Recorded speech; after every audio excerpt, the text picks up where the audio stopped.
Hello ছাত্রছাত্রীরা, আমার চ্যানেলে তোমাদের সকলকে স্বাগত জানাই। আজ আমার এই চ্যানেলে তো তোমরা দেখতেই পাচ্ছ যে তোমাদের এই সেমিস্টারের সব রকমের ভিডিও তোমরা পেয়ে যাচ্ছ। কাজেই আশা করি যে চ্যানেলটা ভালো লাগলে সাবস্ক্রাইব করবে, যেটা রোজই বলি, এবং বন্ধুদের মধ্যে অবশ্যই শেয়ার করো। আজকে আমি তোমাদের কিন্তু গুরুত্বপূর্ণ একটা প্রশ্ন, যেটা হচ্ছে কি আসে প্রায় প্রত্যেক সময়, নয় পাঁচে নয় বড় প্রশ্নে, অমঙ্গলের আগে আলোচনা করেছি। অমঙ্গল কি? এটা হচ্ছে অমঙ্গলের সমস্যা এবং তার সমাধান।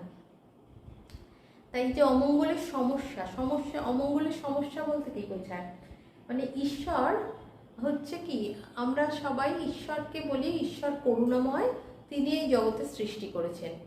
তাই এই অমঙ্গল কথাটা মানে কি?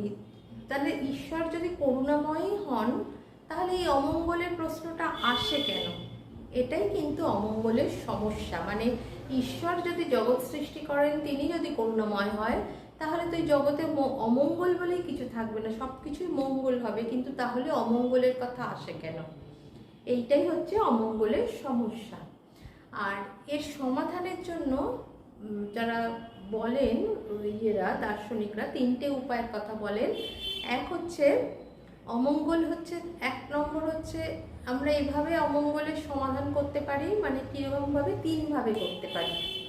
যারা হচ্ছে ধরো ঈশ্বরে বিশ্বাস করেন না, যাদের নিরীশ্বরবাদী যারা, মানে ধরো চারবাক, এরা তো ঈশ্বরে বিশ্বাস করেন না। কাজে এরা বলতে পারেন, এরা যদি বলেন যে যেহেতু ঈশ্বরই নেই, কাজেই তাদের ক্ষেত্রে তো অমঙ্গলের ঈশ্বর না থাকলে তাহলে অমঙ্গলের প্রশ্নই আসে না, এটা তো একটা অবান্তর প্রশ্ন। ঈশ্বরের সঙ্গেই তো অমঙ্গলের কথাটা জড়িত, যে কাজেই তাহলে এখানে এই সমস্যার জন্য যে সমাধান, তার সেই সমাধানের প্রশ্নটাই ওঠে না।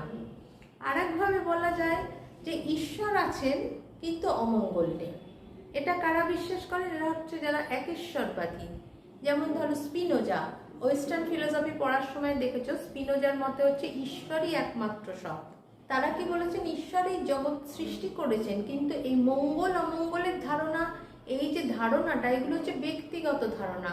যেমন ধরো কেউ ভাবতে পারে এই যে রাত্রিবেলায় পেঁচার ডাক, এটা একটা অশুভ ডাক। অনেকে বলে যে এইখানে পেঁচার ডাক আছে, মানে পেঁচা রোজ এসে বসছে, নিশ্চয়ই কোনো অমঙ্গল হবে, এরকম অনেকে সেটা মনে করে। আবার সেটা আর একজন নাও মনে করতে পারে। তা কাজে মঙ্গল আর কোনটা অমঙ্গল সেটা কোনো ব্যক্তিগত ধারণা, সেটা প্রত্যেকে তার বিশ্বাসের উপর নির্ভর করে। সেই জন্য এর মধ্যে কিন্তু যারা একেশ্বরবাদী মনে করেন, তার মধ্যে কিন্তু ঈশ্বরকে এই ধারণার মধ্যে আনা যায় না।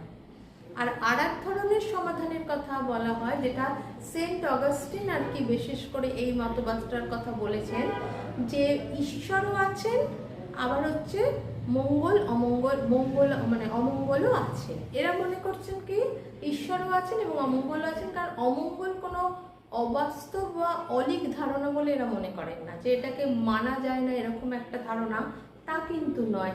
কারণ তারা ওই উদাহরণ দেন যে যীশুখ্রিস্টকে যে ক্রুশবিদ্ধ করা হয়েছিল, সেইটা হচ্ছে একটা হচ্ছে অমঙ্গল, একটা কিছু করা হয়েছিল, যার জন্য একটা সমাজে একটা খারাপ দিকের সৃষ্টি হয়েছিল। কাজে অমঙ্গলটা অলীক নয়, অমঙ্গলের বাস্তব অস্তিত্ব আছে, এটা স্বীকার করা হয়। আবার ঈশ্বরও কিন্তু এরা স্বীকার করেন, তৃতীয় যে মত, কারণ ঈশ্বরকে স্বীকার করে, কারণ এদের মতে হচ্ছে ঈশ্বর কিন্তু এই মঙ্গল অমঙ্গল সৃষ্টি করে না।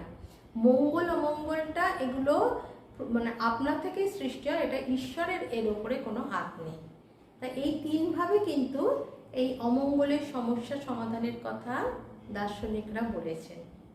ঠিক আছে, এই দিন পর্যন্ত, নেক্সট দিন অন্য ভিডিও।